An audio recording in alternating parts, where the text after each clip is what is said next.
Good morning, everybody. All right, we have sound. So today is Martin Luther King Day. NFL recap of great playoff games over the weekend. Let's talk real quickly about Martin Luther King. Martin Luther King was a man who did not support the Republican Party or the left wing Democrats.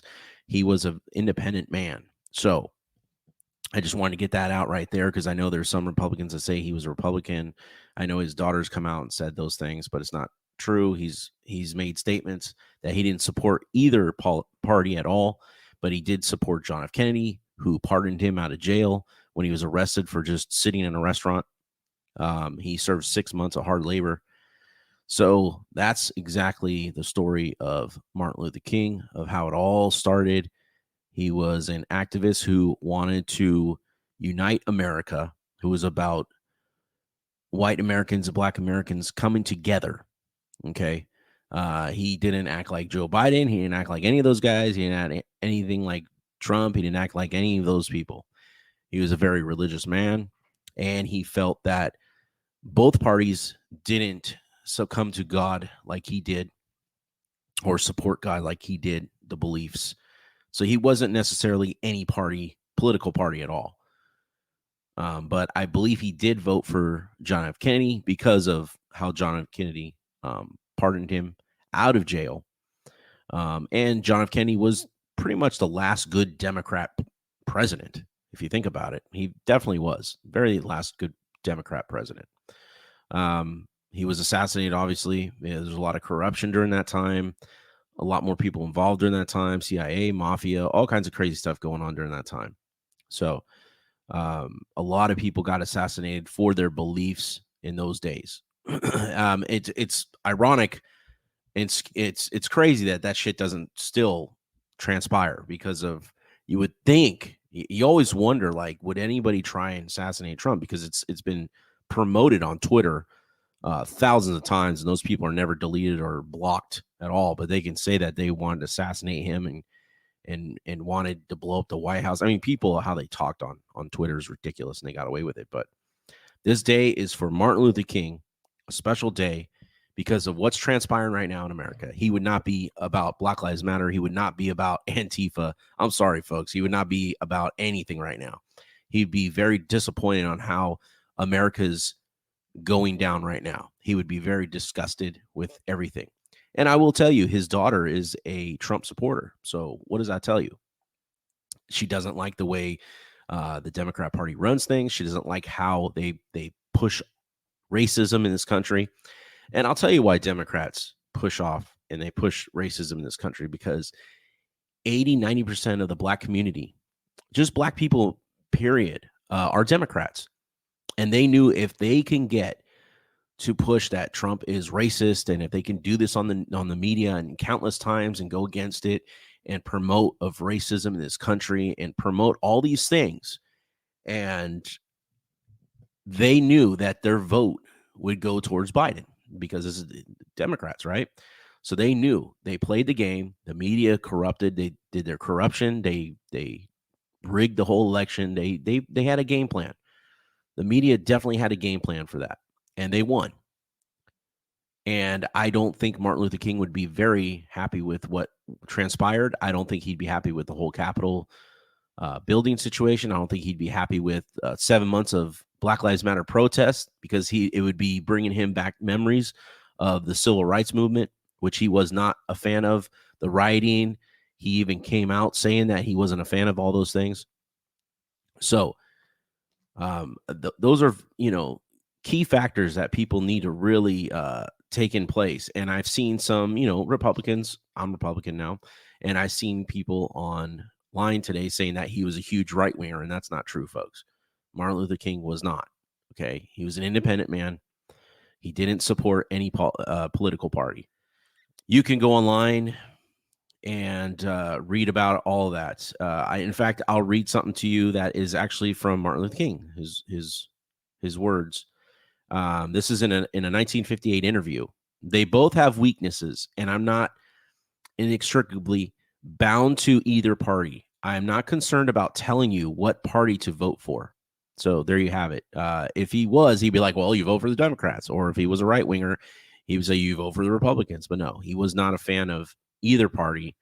That is a lot of this that he was against. That year, though, I know at one time he was friends with Richard Nixon, and then he felt Richard Nixon turned his back on him in 1964, I believe.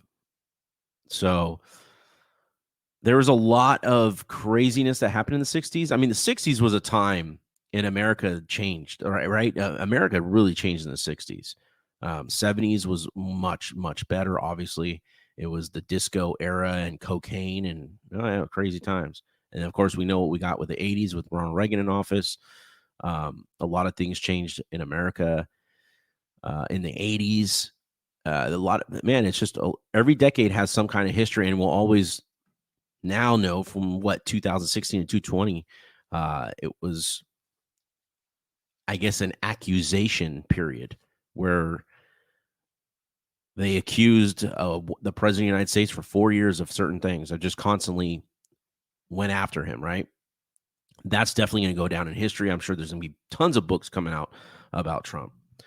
But King noticed, too, there's another thing about Martin Luther King. I had known Nixon longer, he said in a 1964 interview. He had been supposedly close to me, and he would call me frequently about things, seeking my advice. And yet, when this moment came, it was like he had never heard of me. So this is why I really considered him a moral coward and one who was really unwilling to take a courageous step and take a risk. And I am convinced that he lost the election because of that. Many Negroes were still on the fence, still undecided, and they were leaning towards Nixon. King's tone was the opposite of what he expressed in a 1958 letter in which he described Nixon's interest in the civil rights cause as sincere.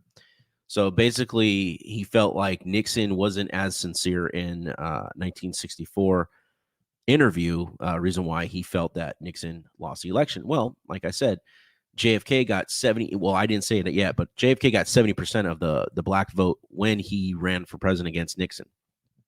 So it's crazy that they lean towards Nixon. And just like this time around, right? They lean towards Trump, right? There was a lot of black conservatives coming out of the woodwork and leaning towards Trump. They all wanted Trump. And then what was the best way to disrupt that, right? Get those Black Lives Matter protests going, get the media just to keep sponsoring it. Basically, the media sponsored it, right? Media sponsored Black Lives Matter protests.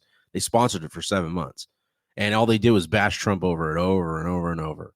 This is Trump's fault. This is the reason why. And all these horrible things they said about him. And not once was he ever against the black community. Not once was he ever he wasn't even against black people, period. He's done so much business with black people. He has so many black friends, famous people that turned their back on him just because he became president of the United States. And all because of the Charlottesville whole situation, right? Where everybody took his shit out of context of what he said. He not once ever promoted Ku Klux Klan or the white supremacy. He condemned it for 4 years. He countlessly told everybody on interviews that he condemned it. They have so many tapes of him condemning it, and then the poor guy had to countlessly say it again on the debates, and it was always brought up to him, and it was ridiculous. And it was a time that a lot of us want to forget about because we just thought it was ridiculous of what was transpiring. And I guarantee you to this day, Martin Luther King would have not liked what they were doing to Trump. He would have not liked of how the Democrat Party is being run, especially by the people that are in office, like Pelosi and AOC and even Ted Cruz. Now AOC wants Ted Cruz to resign. Ted Cruz was a Republican coward. When it came down to it, a lot of those Republicans backed off. And even including Mike Pence. Mike Pence had every chance to have the investigation happen for the election fraud. He had every chance to do that. Instead, he thought about his career over his integrity, right? It was about the election integrity. That's all people wanted. That's all Trump wanted. He wanted a fair election. He told you guys from the beginning that all these mail-in ballots would be corrupt because we know that. 110 million was mailed out or 100 million were mailed out. You know it's going to be flawed. You know there's going to be people lying on it or cheating. It's just the way it is. If you leave a $10 bill on the table, majority of the time, what happens? It's gone, right? It's stolen. How many people you think are going to go, oh, somebody lost their $10 bill?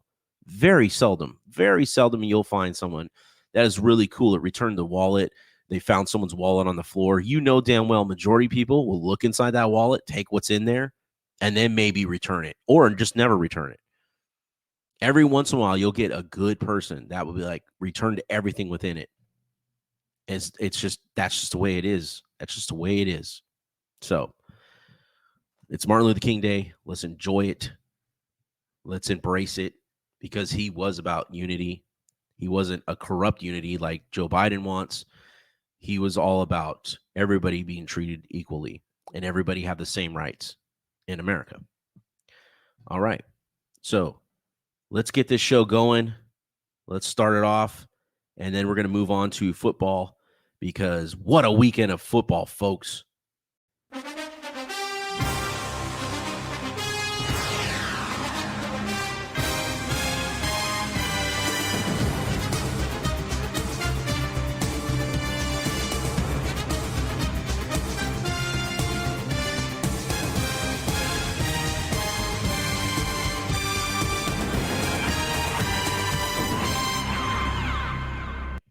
All right. So what a weekend of sports. Thank you guys for joining. Thanks everybody for joining the show today.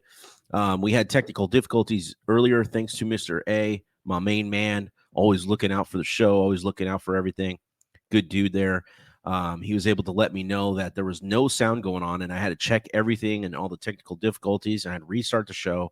So thank you again for noticing that. And here we are. Well, what a weekend of sports. I went 3-1. My predictions fell short because of the wonderful Buccaneers upsetting the Saints. Now, I'm going to tell you, I will start off with that game because the Saints had that game in the bag, folks. It was going to be 27-13. They were moving down the field. Either it was going to be It was either going to be 23-13 or 27-13. And Jared Cook fumbled the ball. No good. So Jared Cook fumbled the ball.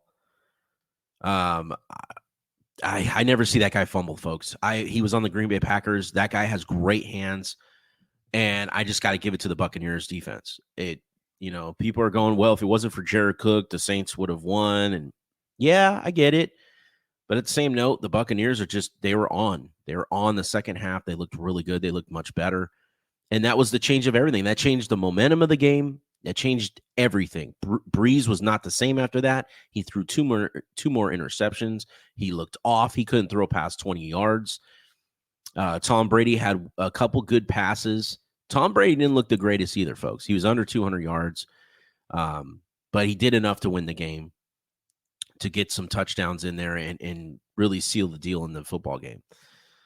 I will say, though, it was all about the Buccaneers defense. 4 takeaways. It's what's going to take to beat the Green Bay Packers.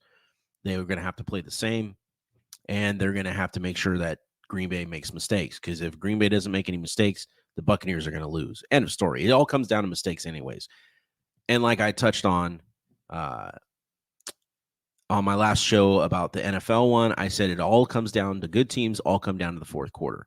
They really seal the deal in the fourth quarter majority of the time, right? The whole fourth quarter thing is what Buccaneers did yesterday. The whole fourth quarter thing is what Green Bay did to the Rams. Different situation, the Chiefs and Browns. We'll touch on that in a little bit. But the Bills seal the deal in the fourth quarter. The best teams seal the deal in the fourth quarter, and that's what happens. It all comes down to who's not as tired and what team has the most momentum, and usually the better team has the better momentum, right? So we're going to talk a little bit about the Saints, though, and Buccaneers game. What a crazy game that was, because the first half I felt was just all Saints, and then next thing you know, it's still 13-13 at halftime. Breeze and Brady both didn't look very good. The defenses did show why they're good defenses. They were keeping the scores down. They were making it very difficult for each quarterback to get down the field with big plays. They had to keep doing dink passes and short plays just to move the ball.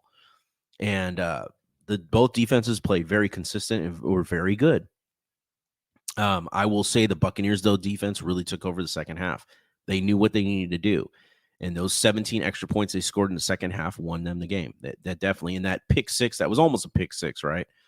On Breeze, the Jared Cook fumble and then the almost pick six really changed everything in that game. And I think that the mistakes that the Saints made had them lose the game. That's it. End of story. It wasn't the Buccaneers were a better team. It was that the Saints made a tremendous amount of mistakes. Breeze is not like that, folks. 3 interceptions.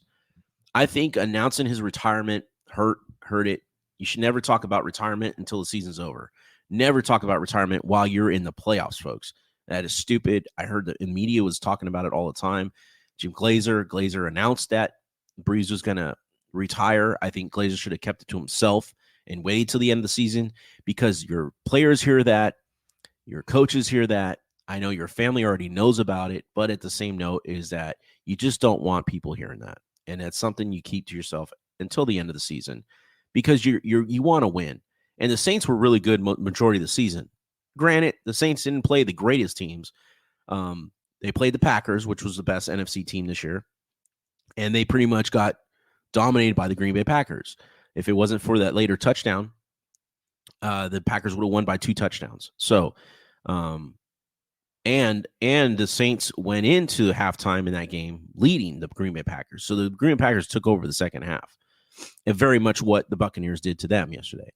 So I would say that this point, the Buccaneers and the Green Bay Packers are very even when it comes down to the records don't show that, but I'm talking about team-wise, how good each team is. Their defense is very similar. Their defense is close to the same. I think Green Bay is ranked 8th, and the Bucs are 6th or 7th. So it's very close together on defense-wise. Passing, Brady's number 2 in passing, is where Rodgers was 8th, I think, or 7th. Points, of course, Green Bay scores more points. They average like 30 a game. And I would see that they might not score 30 in this game, but it's going to take Green Bay's defense to really win this game, I think. And an MVP performance by Rodgers. No mistakes. So that's what it came down to yesterday, was the Buccaneers and Saints. The Saints made the mistakes and Bucs didn't. Tom Brady was consistent. He didn't light it up, but he was consistent. He knew what he needed to do to win the game, and the Buccaneers defense stepped up. White came in, man, his first game back, and look what he did. He recovered a fumble, intercepted the ball. He looked very good. And that's a guy that Green Bay is going to have to really shut down and keep away from him, because he could be the difference in the game to shut down the Packers offense. So that's what's really going to come down to, is that if the Bucs go in, the Buccaneers defense goes in, playing like they did on Saturday or Sunday, they have a great shot at beating the Green Bay Packers. A great shot. But Tom Brady, we're going to see. I mean, this guy has been there before in the championship game. Different uniform, though, this time. Very much like Joe Montana when he was on the Chiefs. Very much similar. He went to the championship game and lost, though, with the Chiefs. But I'm not going to say, Brady's going to lose. I don't think I'm going to make a prediction on that game at all. I really don't think I'm going to make a prediction. I really think that I need to stay away from that game, because that game is too much heart in it, because I'm a Packer fan. And it would be great to see Green Bay move on to the Super Bowl. So let's talk about, obviously, the next game that I want to talk about is the Chiefs and the Browns. Okay. The Chiefs and the Browns. Wow. I will say that this possibly could have been a blowout, with the Browns losing if Mahomes was in the game. That hit that he took, it didn't look much at first. When you looked at it, it looked like it was more of a headlock. But as you watched over and over, his head did slam into the ground. And when he got up, obviously he looked like he got hit with a punch, the way, Conor McGregor hits people or something. He was getting up wobbly, and you knew, oh shit, there was something wrong. Obviously he passed all the tests. According to Andy Reid, he passed all the tests. So he's going to start on Sunday, and he'll be playing against Josh Allen, which is exciting. because I'm sure a lot of people would have been counting out the Chiefs if Mahomes wasn't able to play. But that game only was close, and I'm going to tell you this right now, is because of Mahomes being out. It gave the Browns a chance, and you know what? The Browns choked, folks. They choked. Everything was handed to them. Every opportunity was handed to them. Henne even threw an interception in the end zone, and the Browns couldn't even capitalize on that turnover. They couldn't get down the field and score a touchdown, let alone 3 points. I mean, come on, folks. The Browns choked. They had every opportunity. Yeah, they scored more than the Chiefs in the second half, but they had chances of scoring much more than that. They had 2 chances to go down the field and take the lead on the Chiefs. But Andy Reid, being the great mind that he is, he shut that down. He shut that down with some key plays by Henne. And Hill getting that first down and just laying down and knew that would seal the deal and the game was over. I was just shaking my head. Yeah, the Browns made it that far. Great for the Browns, Cleveland Browns. But you know what? They made it that far, and they could have gone further. They could have gone further in that by not choking, and they choked. They choked against a second-string quarterback. They had every chance. Everything was handed to them to win, and they choked. That was crazy because I kept saying the whole time that they have no chance. The Browns have no chance in this game. They have zero chance. The way it was going with Mahomes in the game, I mean, they were going to run up the score even more when Mahomes started going down the field until he got hit. They were about to score another touchdown, and it would have been pretty much game over. And I kept thinking that the Browns have zero chance, and they had every opportunity, and they just choked. They choked on every opportunity they had in the second half. And what a waste of a game for the Browns. I know they should be shaking their heads. The coach made bad coaching decisions. I just don't get how they had opportunities, and I don't get how they were playing like that. I just don't understand. Why not run, Hunt and Chubbs and man, do what you guys did to the Steelers? I don't get it. Run the ball, man. It was great opportunities. They had chances to really control the clock and just take the lead, and they played like they were panicking when they almost shouldn't. They should never panicked. Everything was in their destiny. I mean, they had everything handed to them, and they panicked and they choked. And I feel bad for the Browns fans because I hope they see that. But the Browns are a few players away from being a really, really good team. I think they need to get more key players on their defense. Baker Mayfield's getting there. I think he'll be a better quarterback next year. Their coach seems to be decent.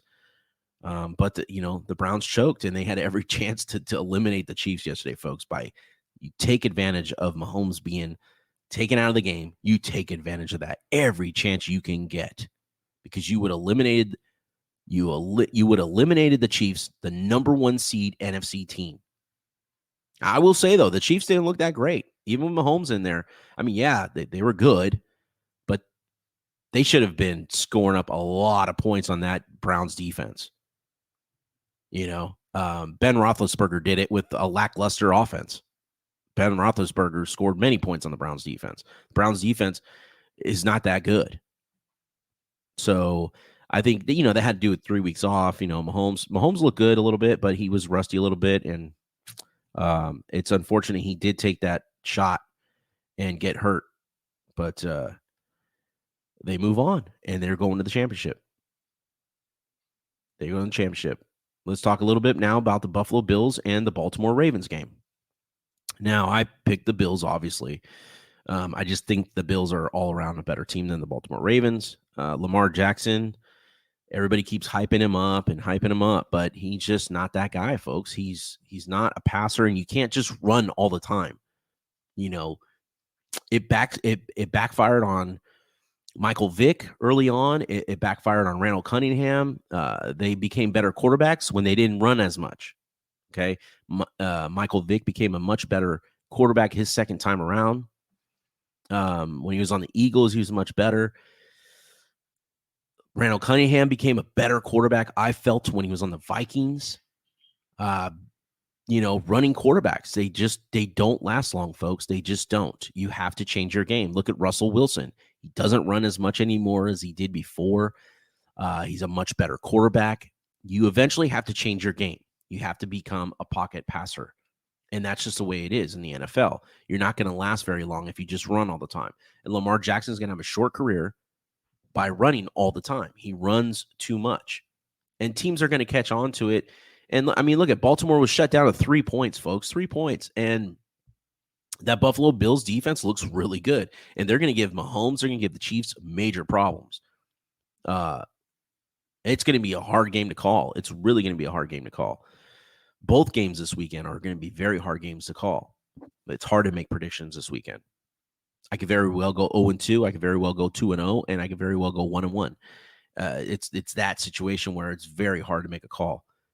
But the Buffalo Bills, I mean, their offense looked a little bit struggling a little bit. I thought that they could have scored much more points on the Baltimore Ravens defense. But the Bills defense stepped up more. I mean, that third quarter, 2 touchdowns really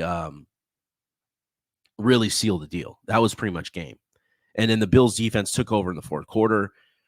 They shut down Lamar Jackson. They intercepted him. They even, knocked him out of the game. I guess he got a concussion too. They knocked him out of the game. And that's what, like I said, the better teams do. They take over that fourth quarter and they really seal the deal and they win the game. That's what happens. They really seal the deal. So that's what happened, I think, with that game, is that they just really dominated. The Bills defense just looked really good. And I think that that's the key factors in the upcoming games this weekend, is all about their defenses, who look better. So let's touch on now the AFC Championship games. So obviously the Chiefs and the Bills won. They're going to be facing off each other. Josh Allen versus Patrick Mahomes. Wow. Great game to watch. Chiefs did beat the Bills earlier this season, folks. If you go look at the stats, the Bills did lose to the Chiefs. So now, during that time, who do you think is better now compared to that game? Who do you think is a better team now? I think the Bills, right? The Chiefs have been winning close games. They win in a lot of close games. They even won a close game against the Browns, but they do enough just to win. They do enough and they get it done and they win the game. Andy Reid is a genius mind on offense. They do enough to win the game. But the Bills, man, their defense seems to look stronger each week. And if the Bills get to Mahomes and if he gets hit again, I think that the Chiefs should change their game plan a little bit. I think going into the next game, they should run the ball more. They got Bell, they got Williams, right? I think that they should definitely get the game going and running game going, not so much depend on Patrick Mahomes, because that's what happened. They depended on Patrick Mahomes so much against the Browns, and he got hurt. So now you're going to have to be safe. Run the ball. Clock management against this Buffalo Bills defense, because this Buffalo Bills defense is going to create pressure. They're going to really put some pressure on Mahomes. And I will say, I mean, the better team, if you look at both teams, Chiefs is the better team, right? The most talented team. The more talented team out of both team, out of those two teams. More weapons, better running backs, of course, better wide receivers. I mean, Josh Allen only has Diggs, folks. Stephon Diggs, that's all he has. It's crazy that the Bills are still that good. And I guess you got to say, because Josh Allen. Josh Allen's a hell of a quarterback, right? Hell of a quarterback. So, I guess I'm going to predict this game only. I don't think I can predict the NFC game, but the Bills and the Chiefs. What a game this is going to be, though, folks. What a game it's going to be. Patrick Mahomes, Josh Allen. Better defense, obviously, is the Bills. Better offense is obviously the Chiefs. Defense wins championships. And, man, the way the Chiefs looked last weekend, I'm going to go with the Bills upsetting the Chiefs and knocking the Chiefs out in the championship game. I think that Mahomes is more hurt than they say. He might not be the same. Usually you get a concussion. I mean, they're saying that he passed all the tests. Great, but he was knocked out, folks. And that's going to make him play a little different next Sunday. It's going to make him play a little different. When you get hit like that and you don't know what happened, it makes you get a little worried, especially against a defense like the Bills, which is a 10 times better defense than the Cleveland Browns. The Bills are a great defense, and they're going to bring the heat. And I think it's going to be a close game, and I think Bills are going to win. I think Bills are going to upset the Chiefs and knock them out, and Bills are going to go on the Super Bowl. And that's going to be very interesting, folks. And I could be wrong, but that's just my prediction. I've been pretty accurate this year on my predictions.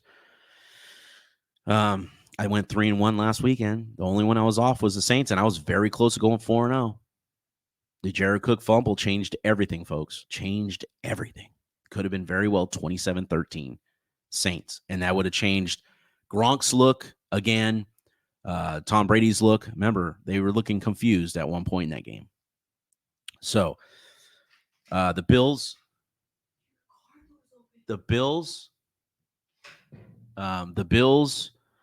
definitely are gonna upset the Kansas City Chiefs. Sorry, I was interrupted. Something to do with my car or whatever. I don't know what's going on. Okay, and moving on to the NFC Championship. NFC Championship game. I will say that this is going to be a good one, folks. It's going to be a very good one. And what's great about it is Tom Brady versus Aaron Rodgers. That is going to be awesome. Tom Brady versus Aaron Rodgers in the NFC Championship. We can't ask for any better than that, right? I mean, it's almost like a Super Bowl that you wanted. You wanted that Super Bowl years ago. You wanted the Patriots and the Green Bay Packers Super Bowl, especially when those two guys were on, right? Now you get in the NFC Championship. Whoever wins goes to the Super Bowl. This is something, folks. This is something special. And I would say right now, of course, the better quarterback is Aaron Rodgers. Aaron Rodgers is the MVP of the Green Bay Packers. If you took Aaron Rodgers off the Green Bay Packers, they would not be 13-3. They'd be more of like a 9-7, 10-16, maybe, because they do have a lot of talented players on there. But Aaron Rodgers makes that team just over the top much better. He's the MVP for the reason. He's the most valuable player on the Green Bay Packers. That's why he is the MVP this year. He is the most valuable player, guaranteed. You take Tom Brady off the Buccaneers, and you can win games still with that Buccaneers team. When Winston was on there, I mean, shit, they still had a great defense. Just his problem throwing 30 interceptions in one season. That's just insane. But this game is going to be something special because, yes, the Buccaneers offense doesn't look as good. They broke into your car. Who? I don't know, and they stole your registration, all your paperwork. Who did? Really? Oh, my God. Okay, relax. I'm in the middle of a show right now. They left both of your doors open the whole night. Oh, my God. Okay, so, folks, I guess my car was broken into. So this is the second time our cars have been broken into in this area. But I don't know. Anyways, I was talking about the game. I'm not going to worry about it right now. Talking about the game this Sunday, Green Bay Packers and Tampa Bay Buccaneers. What a game that's going to be, folks. It's going to be an amazing game. I hope the Packers pull it off. I really do. I hope the Packers, the defense has been looking really good. Their defense has really stepped up. The Buccaneers defense has stepped up too. They both look really good. And I think it's going to come down to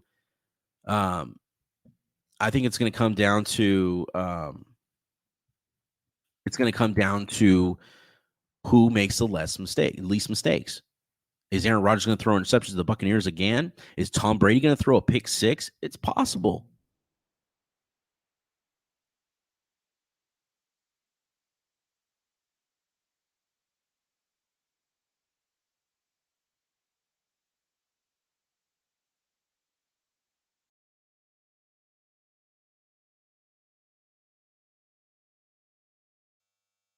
Obviously changed everything. Packers are probably going to very much win that game. And the Vikings dropped balls that they should have never dropped and wide open plays, and they dropped the ball, and they should have beat the Vikings twice this year. So very well could have went 15-1. I think Packers are the best NFC team. They're just going to have to show it on Sunday. So